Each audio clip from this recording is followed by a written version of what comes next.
我们如果要辩论，大可以上法庭上辩论，没有必要来这里。我们是带着诚意来的，庭外和解对我们都有好处。你别以为我不知道，就是你在外面抹黑我姐，说我姐是蓝金莲。你们也抹黑我们的当事人啊，把他说成是一个欺负孤儿寡母、侵占亡兄家产的人。那不是抹黑，是事实。事实是，浩瀚超越集团是孙浩瀚、孙超越兄弟俩共同创立的。不，公司是由孙浩瀚创立，弟弟孙超越是追随自己的哥哥。浩瀚超越集团的股份，自集团创立之日始，至孙浩瀚先生去世之前1周，一直是孙浩瀚先生占60%，长子孙然和其弟弟孙超越先生各占20%。为什么没有蓝红女士的呢？蓝红女士嫁给孙浩瀚先生也不是1年2年了。我姐之所以没有股份，是因为我姐夫曾经说过，我姐夫的就是我姐的。确实，如果没有遗嘱，你姐夫的也许可能是你姐姐的，但是现在是有遗嘱，他把自己的一切都留给了自己的亲弟弟。可如果真的上了法庭，你们这份遗嘱很有可能会被判作无效。我不明白你是从哪儿冒出来这种错得离谱的预判啊？如果你们的遗嘱真的一点问题、一点毛病都没有的话，你们又何必坐在这间屋子里，跟凌继承的法定继承人在这儿谈条件呢？因为你们申请了诉讼保全啊，这对于我们都是煎熬。我们知道，这个案子的审理肯定是一个非常漫长的过程，所以我们起草了一份和解方案。按照这个方案，蓝红女士可以拿到1个亿。我不接受。我劝您接受，因为如果我们下定决心血战到底，您将是零继承。不，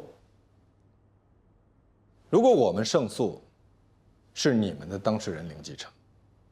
所以，请提醒你们的当事人，诉讼有风险，应诉需谨慎。事实上啊，我的当事人并不想和解，是在我们的极力劝说之下，才有今天的会面。机不可失啊，1个亿不能太贪了。对啊，这1个亿呢，的确是不少了，但是因为你们的手段太卑劣，所以现在啊，1个亿不够了。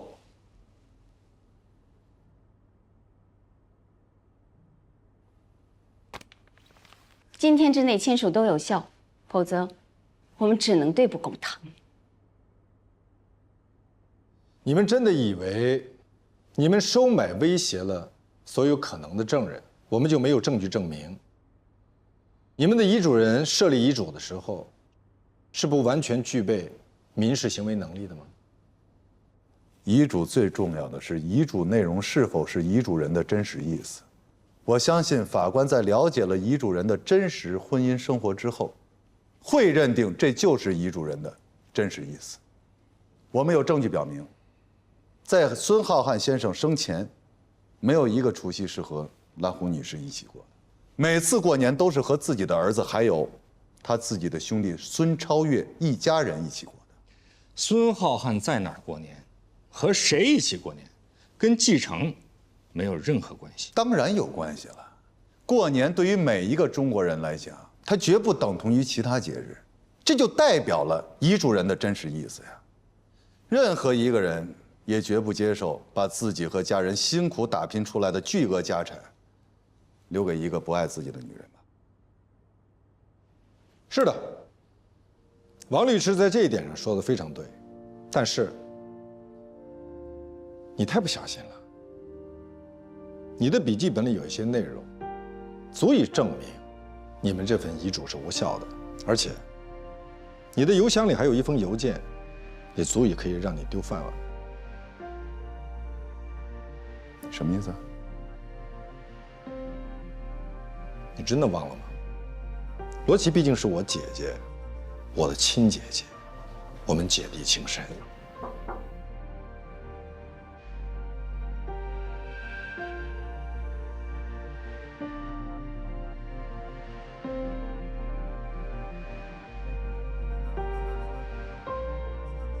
我是在救你。律师职业行为规范第64条，律师不得向司法机关或者仲裁机构提交明知是虚假的证据。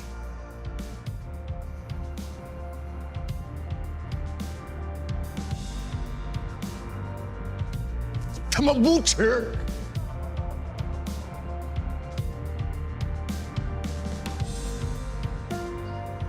冷静，你是律师。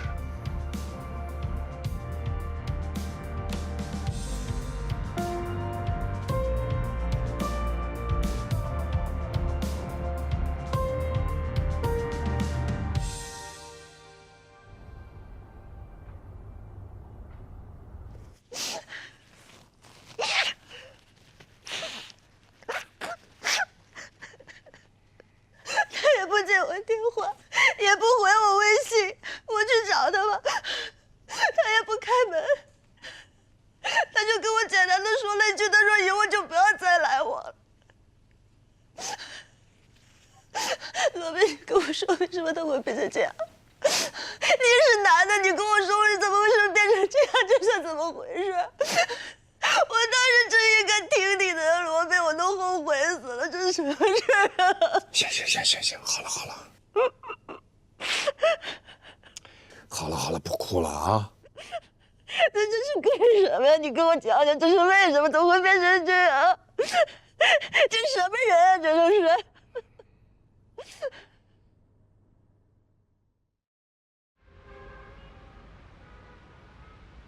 孙超越给气疯了，大骂王丽是白痴。你怎么了？孙超越约我打球，说不定他觉得反正你已经抓住他的把柄了，不如跟你说说软话，掏掏心窝子，也许你心软。王丽被炒了，难道这不是个好消息吗？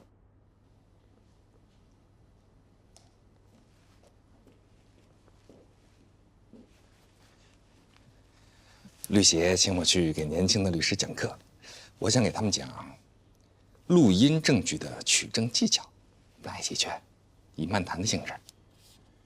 对不起，我有事出去一趟。哎，我们不是说好了相互支持吗？